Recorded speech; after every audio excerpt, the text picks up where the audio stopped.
Hello friends, आंनि YouTube चैनेलाव नोंथांखौ बरायबाय। नोंथांमोन आं दिनै मोनसे सीरियस टपिकनि सायाव जोबोर सुंद' भिडिअ लानानै फैदों।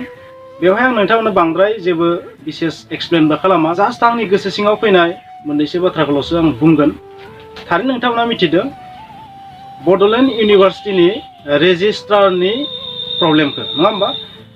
आंथ' बे बाथ्राखौ मिथियामोन दिनैसिम, माने बड'लेण्ड इउनिभार्सिटियाव पार्मानेन्ट रेजिस्ट्रार गैया। अबयसे बियो मोनसे समाव गुवाहाटी इउनिभार्सिटिनि आन्दारावनो सोलिबाय थादोंमोन। 2009 मायथाइयाव बड'लेण्ड इउनिभार्सिटिखौ गायसनजेननायनिफ्राय जुदि लायोबा प्राय 10 बोसोर 2019 सननि नभेम्बरसिम बेयो प्राय गुवाहाटी इउनिभार्सिटिजोंनो सालायजागासिनो थादोंमोन। खारन बड'लेण्ड इउनिभार्सिटिया 12B स्टेटास, माने यूजीसीनि मोनसे स्टेटास, बेयो 12B स्टेटास, बै मोनैसिम 12B स्टेटासखौ मोनैसिम बियो गुवाहाटी इउनिभार्सिटिजोंनो सालायजागासिनो थादोंमोन। आरो 2019 निफ्रायथ' नोंथांमोना मिथिदों कर'नानि स्टार्टिं, नङा होमबा? स' कर'नाखौनो जों हमनानै लायोबा, कर'नानि बाथ्राखौ जों साननानै लायोबा ओरैबायदि जाहैबाय बाथ्राया, कर'नानि थाखायनो माने पार्मानेन्ट रेजिस्ट्रार गैया, ओरैबायदिसो जाहैदों बाथ्राया, नङा होमबा? बड'लेण्ड इउनिभार्सिटिनि जाय भाइस चेन्सेलर, बिथांनि सायाव गोबां एलिगेसन लागायदों, नङा होमबा? बा एलिगेसना नांथावनाबो, आरो बेखौ आंबो बुंगोन जे बिथाङा जोबोर गिदिर भुल खालामदों। बिथाङा जोंनि फरायसाफोरखौ लानानै हेटालि गेलेदों, माने जोंखौ लानानै खेला गेलेदों। जोंनि लाइफआ मा जागोन बेखौ जेबो गोसो होआखै बिथाङा, बा जोंनि फरायसाफोरा फिउचाराव मा जाहैगोन, मा जेंनायाव भुगिगोन, बिथाङा बेखौ एसेबो सानाखै। आंबो बेखौनो बुंगोन। स' बिथांनि जाय खामानिफोरखौ जोङो नुगासिनो थादों बे थारैनो गोरोन्थि।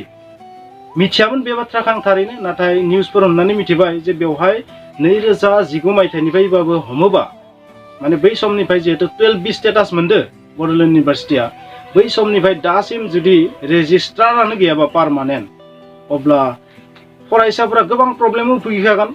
मानो होनोबा रेजिस्ट्रार सासेया जाय खामानिखौ मावगोन, बे खामानिखौ सोरबा गुबुन सासे बिबानाव थानाय सुबुङानो जुदि मावनांगौ जायोबा बे खामानिया लेंग्रि जाखागोन, जोबोर माने लेट जाखागोन बे खामानिया। जायनि जाहोनाव टाइमाव मार्कशिट मोना, ग्रेड शिट मोना, बा खायसे खायसे डकुमेन्ट्सफोरखौ मोना, माबा मोनसे जुदि RTI खालामबा थाब मिथिया, बे माने गोबां रोखोमनि जेंना जायो। स' आंबो बे बाथ्राखौ बुंगोन, बिथाङा गावनि सम्पति बादि, पितृ सम्पति बादि, बा गावनि न'खरनि सम्पति बादि, बा गोसो बादि माने इउनिभार्सिटि मोनसेखौ बाहायगासिनो थादों, जों बिदि बुंगोन। दिनैनि समाव बिथाङा जुदि 2019 मायथाइनिफ्राय हमोबाबो जुदि सासेबो जुदि पार्मानेन्ट रेजिस्ट्रार बिथाङा जुदि नियुग खालामनो हायाखैबा जों बिथांखौ मा बुंगोन, फेलार बुंगोन। जाय भाइस चेन्सेलरा जोंनि इउनिभार्सिटिनि प्रब्लेमखौ फोजोबस्रांनो हाया, बेबायदि भाइस चेन्सेलरखौलाय जोंलाय मानो नांगौ? आंबो बे बाथ्राखौ बुंगोन। स' बिथांनि गोनांथि गैया जोंनो। हादोरसा बेंगिरिखौ आंबो बेखौनो बुंगोन जे बिथाङा थाबैनो सोलायनांगौ। खारन हादोरसा बेंगिरिया जाबाय चेन्सेलर जाय इउनिभार्सिटिनि। स' बेबायदियाव जों बुंनो हागोन जे बिथांखौ जोंनो नाङा, जे भाइस चेन्सेलरखौ थाबैनो सोलायना गोदान भाइस चेन्सेलर हर जोंनो, बिथांखौ गुबुन जायगायाव हर, बेखौनो आंबो बुंगोन। स' नोंथांमोना मा बुङो कमेन्टआव लिरबानो जाबाय। पार्मानेन्ट रेजिस्ट्रार गैया, बै रेजिस्ट्रारनि खामानिखौ मा भाइस चेन्सेलर गावनो मावगासिनो दं नामा? बिथाङा मोनसेल' बाथ्राखौ बुंनो नाजागोन, मा? कर'ना 2019 मायथाइनि जोबनायनिफ्राय कर'नाया स्टार्ट जादों, नङा होमबा? स' बिथाङा कर'नानि असिलाखौ लानानै एरायबाय थानो नाजादों, नङा होमबा? आरोबाव मोनसे जेंनाया जाहैबाय मा? ग्रेजुवेसन आरो मास्टार डिग्रि कमप्लिसन, जि ग्रेड शिट, मार्कशिट, सार्टिफिकेट, बेफोरबो टाइमलि जायाखै होनना बुंदों। माबोरै टाइमलि जानो? जुदि रेजिस्ट्रारानो गैयाबा, बै रेजिस्ट्रार सासेनि जि एसेबां भास्ट खामानिखौ सोरबा गुबुन दायित्व थानाय सुबुङाथ' मावनो गोनां जाहैखागोन। बिदिब्ला सासे मानसिया बै खामानिखौ टाइमाव बोरै फोजोबनो हाखाया। स' बे जोबोर गिदिर जेंना, जायनि जाहोनाव माखासे फरायसाफोरा बहाबा गुबुन जायगायाव हायार लेभेलाव स्टाडि खालामनो थांनो थाखाय बहाबा एडमिसन लाहैनो गोनां जायोबा गुबुन इनस्टिटिउट इउनिभार्सिटिफोराव, बेवहायथ' जेंना जाखागोन ना। बेथ' साभाबिक, बेथ' प्रेक्टिकेल बाथ्रा। आरो बेखौ मिथिनानैबो जोंनि भाइस चेन्सेलर बिथाङा, बड'लेण्ड इउनिभार्सिटिनि भाइस चेन्सेलर बिथाङा बेबायदि खालामनाया थारैनो गोरोन्थि जादों होननानै बुंगोन। बड'लेण्ड इउनिभार्सिटिया जोंनि बर' सुबुंफोरनि बिखानि थैखौ दै खालामनानै, जिउखौ बावनानै, गोबां नाजानायनि गेजेराव, गोबां बोसोर दाबिनि गेजेराव बिनानै बिथाब लाबोनाय, बर' हारिनि थैजों बिनानै लाबोनाय मोनसे इनस्टिटिउसन बियो। मोनसे इउनिभार्सिटि बियो बुहुम फरायसालि बियो स' बै बुहुम फरायसालियाव दिनै भाइस चेन्सेलराबो जोंनि बर' सुबुं नङा बेबो जोबोद दुखुनांथावना बेबो जोबोद दुखुनांथावना थिग दं जेबो नङा जोंनि सुबुङा बेवहाय भाइस चेन्सेलर जायाखै गुबुनानो जाथों नाथाय बै भाइस चेन्सेलर बिथाङा दिनै बै जोंनि बर'नि जा सेन्टिमेन्ट बर'नि थैजों लाबोनाय जि इउनिभार्सिटि बेखौ बिथाङा गावनि सम्पति बायदि पितृ सम्पति बायदि बाहायनो नाजानायखौ आं थारैनो जोबोर गिदिर इनाय होननानै बुंगोन आरो साफ्रोम बर' सुबुंखौ आं बेखौनो रिकुवेस्ट खालामगोन जे बिथांखौ जेरै हायो डिमान्ड खालामनांगौ जे बिथाङा थारैनो खामानिखौ मावफुंनांगौ थाब थाबनो जोंनि जेंनाफोरखौ सुस्रांनांगौ इउनिभार्सिटिनि नङा बिथाङा इउनिभार्सिटिखौ रिजाइन होनानै गुबुनाव थांनांगौ आं बेखौनो बुंगोन जोंनि माखासे बर'नि आफादफोरा जेरै एबसु बर' साहित्य सभा बायदि माखासे आफादफोरा थारैनो जोंनि हायुंसा बेंगिरिनो आसामनि रायजो बेंगिरि प्रफेसार जगदीश मुखिनो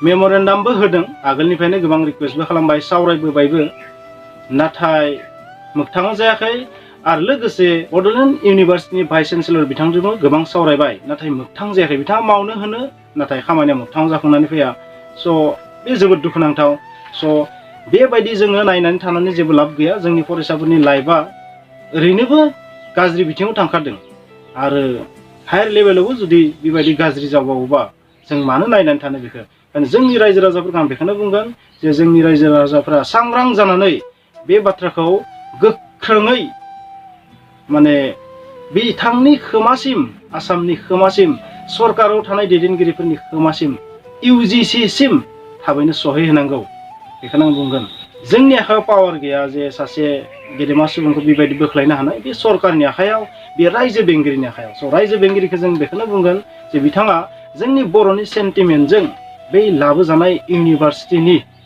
अबस्थाखौ बेबायदि गाज्रि खालामनो थाखाय दानाजा बेयाव जोंनि हारिनि सेन्टिमेन्टआ हाबनानै दं जोंनि फरायसाफोरनि लाइफआ बेवहाय हाबना दं जोंनि फरायसाफोरनि लाइफखौ नस्थ' खालामनो नाङा होननानै आङो रायजो बेंगिरि बिथांखौबो रिकुवेस्ट खालामगोन आरोबाव बड'लेण्ड इउनिभार्सिटियाव मोनसे जोबोर गिदिर जेंना दंबावो अबयसे बे जेंनाया गुबुन गुबुन इउनिभार्सिटिफोरावबो एसेला दं नाथाय बड'लेण्ड इउनिभार्सिटियाव सबसे बांसिन नोंथांमोना जायफोरा बड'लेण्ड इउनिभार्सिटिनि आन्दाराव ग्रेजुवेसन मास्टार डिग्रि खालामबाय दं मास्टार डिग्रिनि खोथाखौथ' आं दोनबाय ग्रेजुवेसन खालामबाय दं नोंथांमोना नुगोन text book guide book reference book जेबो नायग्रोना मोना फरायसाफोरा without text book without guide book without reference book without एनि बुक जाय बिथांमोननि सिलेबासाव दं जाय बिथांमोननि कर्सआव जाय कन्टेन्टआ दं बै कन्टेन्ट थानाय बिजाब गांसेबो माने मोना होनबाबो गोरोन्थि गैया जोबोर खम गांफा गांनै मोनो जोबोर खम माने ओरैबायदि प्रब्लेम जादों फरायसाफोरा फरायनायाव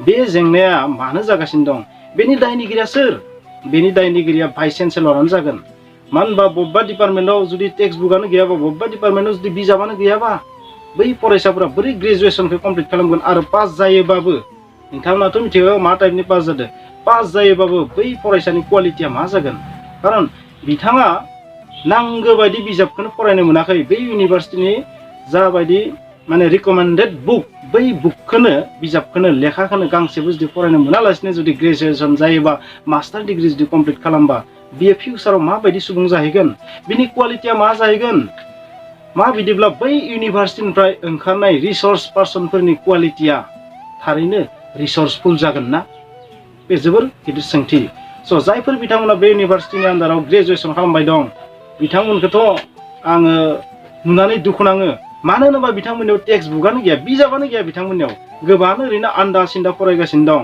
स' बे जाबाय जोबोर गिदिर मोनसे गेदेर प्रब्लेम बे इउनिभार्सिटिनि बे प्रब्लेमखौ लानानै जोंनि फरायसा आफादफोरा खिन्थु धरनायाव दाबि दैखांनाय आं नुनो मोनाखै बिथांमोना रेजिस्ट्रार खालि पदनि सायाव आरो मोननैसो इसुनि सायाव बिथांमोना दाबि दैखांदों नाथाय टेक्स्ट बुकनि सायाव बिथांमोना दाबि दैखांनायखौ आं नुनो मोनाखै स' जोंनि फरायसा आफादफोरा जाबायदि धरना लानायनि थांखि लादों जोंनि आफादफोरा इउनिभार्सिटिनि गेटआव बड'लेण्ड इउनिभार्सिटिनि गेटआव बेवहाय थारैनो बै लेखानि इसुखौबो जेन दाबियाव दैखाङो मानो होनबा माखासे डिपार्टमेन्टआव नांगौ समाव बिजाबखौनो मोनाखै दिनैसिम स' बेखौबो जेन बिथांमोना सावराय आरो जायफोर बिथांमोना आंनि बे भिडिअखौ नायदों जेन बिथांमोना बे समस्याखौ बै दैदेनगिरिफोरनिसिम एसे बुंनानै हरो जायफोर फरायसाफोरा कलेजाव फरायबाय दं बिथांमोना जेन बुंनानै हरो मानो होनोबा जों बियालासिनो जेबो मोनाखै बै इउनिभार्सिटिखौ जोङो बिथाब बिथाबसो मोननाय बर'फोरा नाथाय दिनै जोङो बै टेक्स्ट बुक लेखानि थाखाय दावहा आगोलबो नांबोदों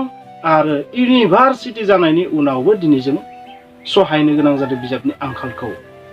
स' आसा खालामबाय नोंथांमोना बे भिडिअखौ नायनानै माखासे नलेज मोनबाय। जुदि नलेज मोनबाय प्लिज बे भिडिअखौ लाइक खालाम, शेयार खालाम, कमेन्ट्स खालाम आरो जुदि चेनेलाव गोदानबा प्लिज साबस्क्राइब खालाम। खुलुमबाय।